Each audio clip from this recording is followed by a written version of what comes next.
The country is divided. Some say we're on the right track, others say we're way off. Some say the world isn't round, but things will change. There's hope on the horizon, because everything will be better when James Lantiegne becomes president. And now, here's President Lantiegne. So today we're going to be talking about becoming creators again, but this is going to come with an economic lesson as well. Because I think one of the things that we need to do is take a serious look at basic economics and what inflation and things of that nature do to our country. But first of all, as a nation, I mean, there were so many things that we did as a country that we've invented, and we don't do that anymore. We allow other countries to come up with the ideas, and then we just consume it. And I think what really made this nation what it was is the fact that we had so many gifted creators. We had people that were always inventing and designing and building, and we've become a nation of just consumers. We're not in that realm anymore, and so nations are going ahead of us in technology and things of that nature, and then we're just buying that technology off of them. So I think we need to become a country of creators again. And we can be both. We can be creators, and then we can consume what we create. So to do that, one of the things that again, I think as a country we've kind of veered away from is that we say we want to be creators, but then policies are created that enforce the exact opposite. So there's too many benefits in order to send our jobs overseas. It's cheaper labor. There's less obstacles to to overturn, or whatever the case may be.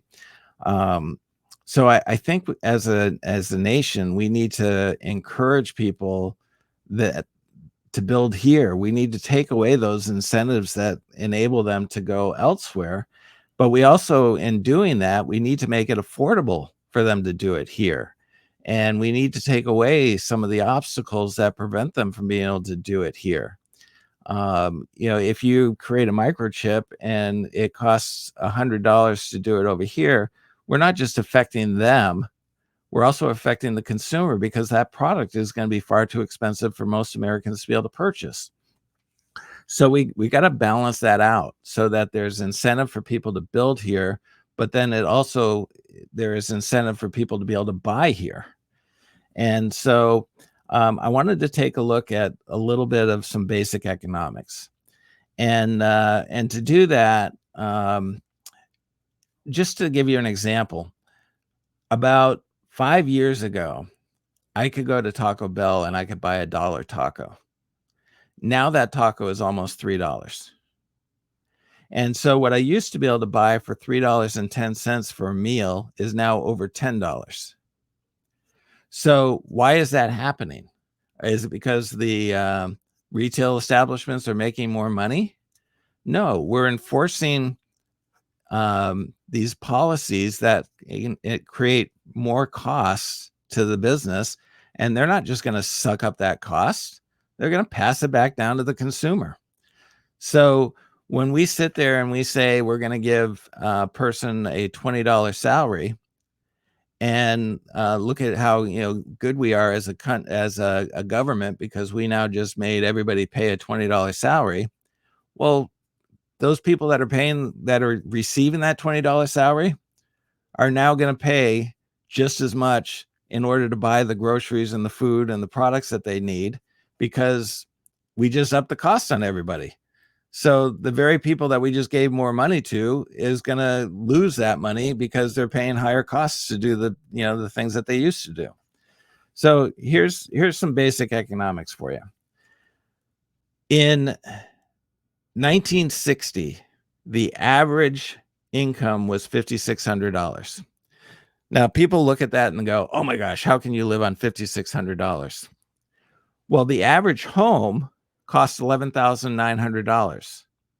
So that's equivalent to 2 annual salaries for that home. Milk was 31 cents. So that $5,600 went a long ways when it came to buying a home or to purchasing groceries. Today, an average home costs $420,800. And the average income is $63,800. That's almost 7 times the annual salary. So who was better off? The person back in 1960 making $5,600, or the person today that's making $63,000 but having to pay $420,000 for a home? Who's better off? They were back in 1960. Even though the income was low, the cost of living was, sustainable. It was at the same rate, so that, it was the cheaper cost of living, and your income went a lot further than it does today. Now, I can prove to you that the income went a lot further back then than it does today, because if you based that income, that house at $11,900 based on inflation, that's $123,000 today. $420,000 is a far cry from $123,000. So we not only exceeded inflation, but we blew it out of the water. And so now our cost of living is so high, the salaries have to increase. But when the salaries increase, it pushes that cost of living up even higher. So it makes it unsustainable. And so if you just look at basic economics, if you pay somebody $10 an hour and you can buy a $1 taco, you're in better shape than if you pay somebody $20 an hour and now it's a $10 taco. How did you benefit? So yeah, you increased all their wages. It's like Walmart. Walmart offers inexpensive products. But now, because we're putting all these controls and restrictions and forcing salaries and benefits and everything else onto the employees, what's happening? Walmart is becoming too expensive for these low-income families to be able to go buy at, because everything just went up. So great, they're getting more money, but guess what? They're still poor because everything went up with it. So we need to look at things rationally, and we need to be able to make things that this country can afford to make and have the pricing be reasonable. Having a home at today's value being $123,000, but yet somebody's got to pay $420,000 to get that home, that's not reasonable. That's not rational. So we need to look at things cost effectively, and we need to realize that we feel like we might be doing, let's pat ourselves on the back. Look at what we did. We just increased minimum wage to $20 an hour. Well, what else did we increase as a result of that? And so now those $20 an hour people who go, ooh, look at all this extra money we get. Well, no, it's costing you double, if not 3 times the amount of what it cost you before. So you're in no better shape. And in fact, you might be in worse shape. So we got to look at it rationally, and we got to take a look at basic economics and see, what can we do to help this country become producers again, and to be able to make things that are affordable for our residents and for our, for the people of the United States, so that we don't keep them in bankruptcy. We don't keep them poor. The idea of this country is to not help the poor by keeping them poor. The idea of this country is to help the poor, to elevate them up to a better status. And unfortunately, a lot of our government wants to keep people poor because they get the votes. Look, we're taking care of you, so give us your votes. These other evil people don't want to take care of you. It's like, no, we need to take care of them. Yes, absolutely. People should not starve in this country. But at the same time, we should be taking care of them in a way that helps bring them up, that elevates them to a new standard. And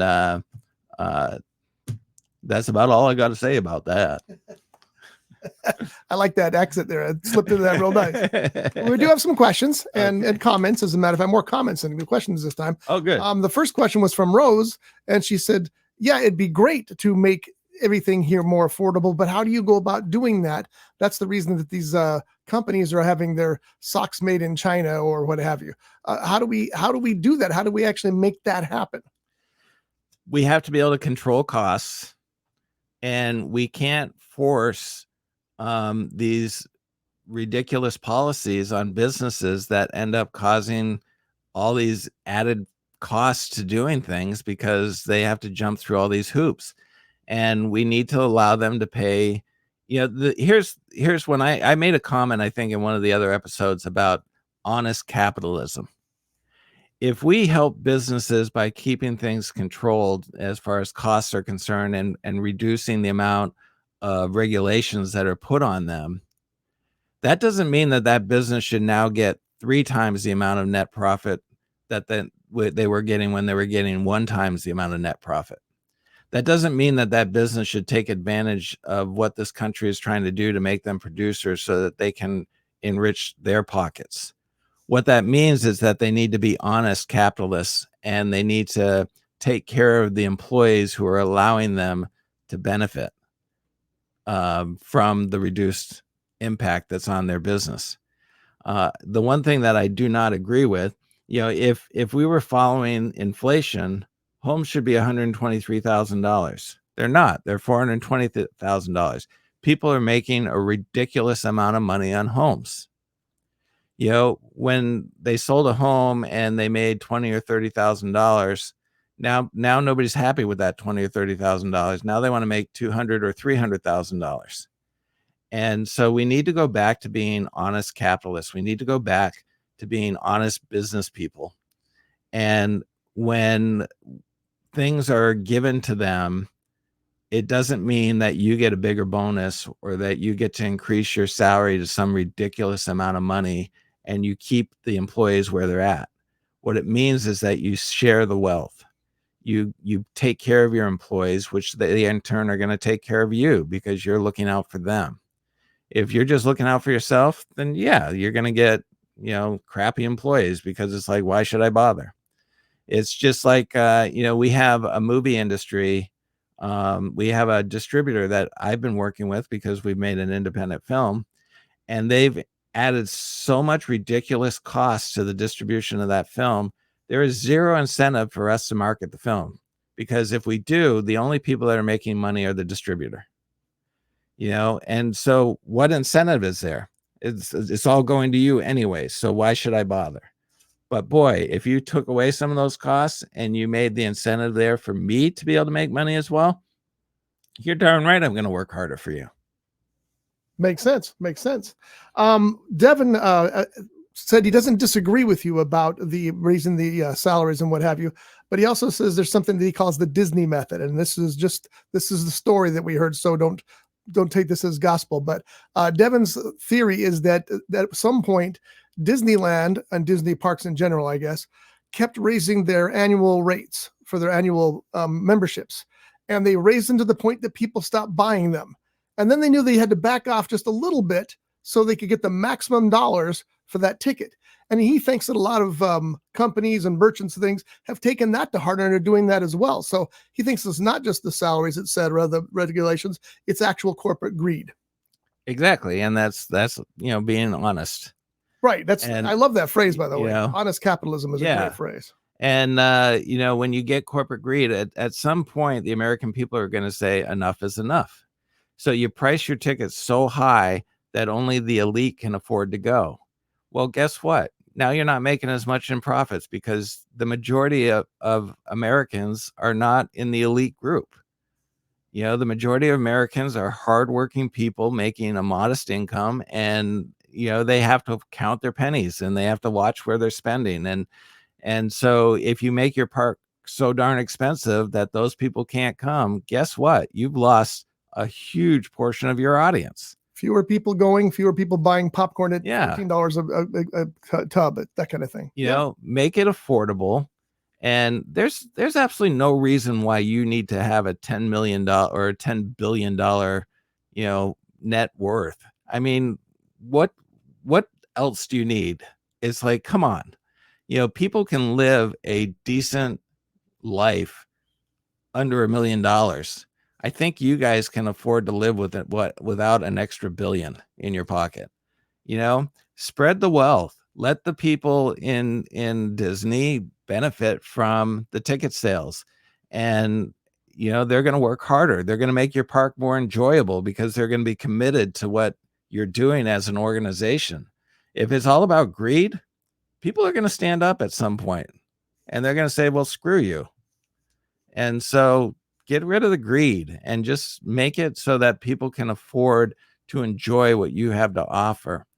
And people will pay you back.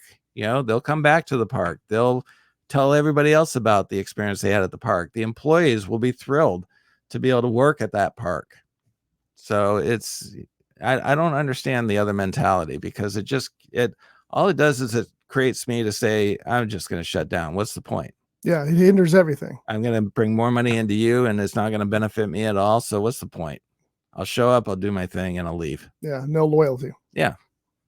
Brad says that one of the examples of this is the 99-cent stores that recently shut down. And he says that, for some of us, those were just fun stores to go to because they were cheap. But for others, they were places where they got their produce and their food and what have you, because that's the only place they could afford to get it.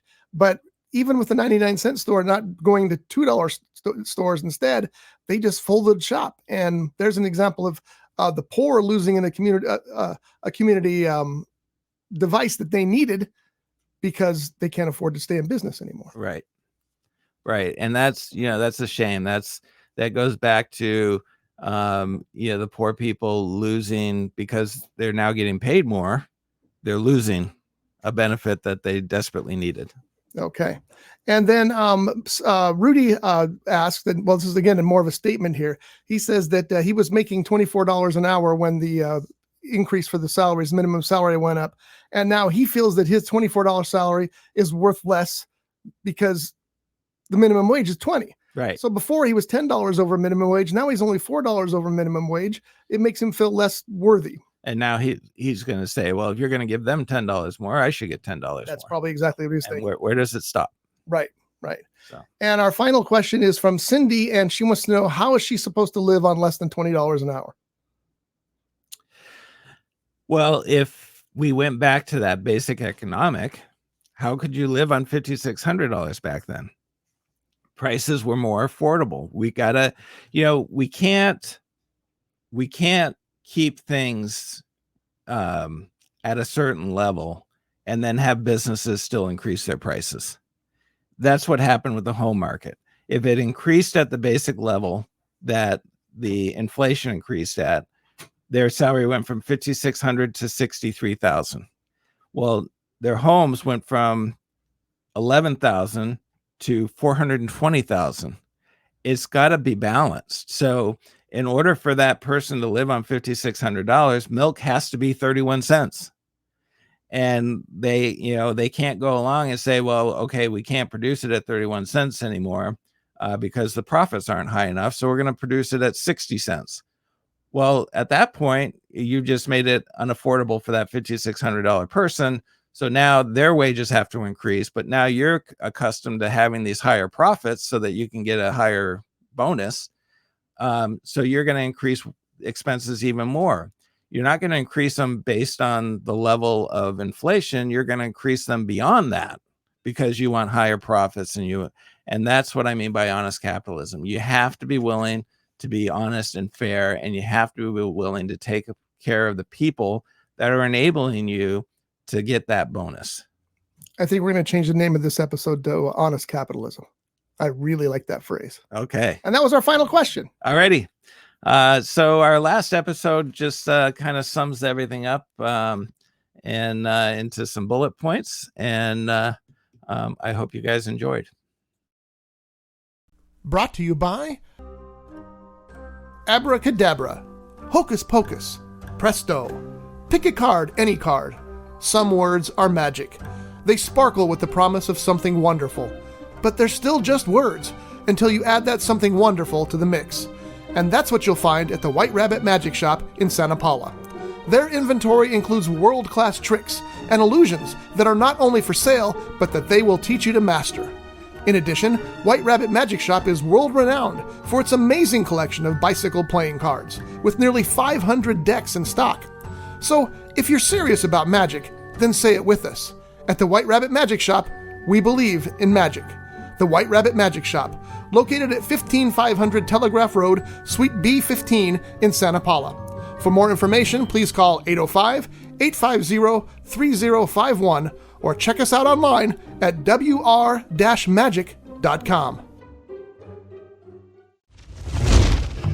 This has been a Rough Edge Studios production.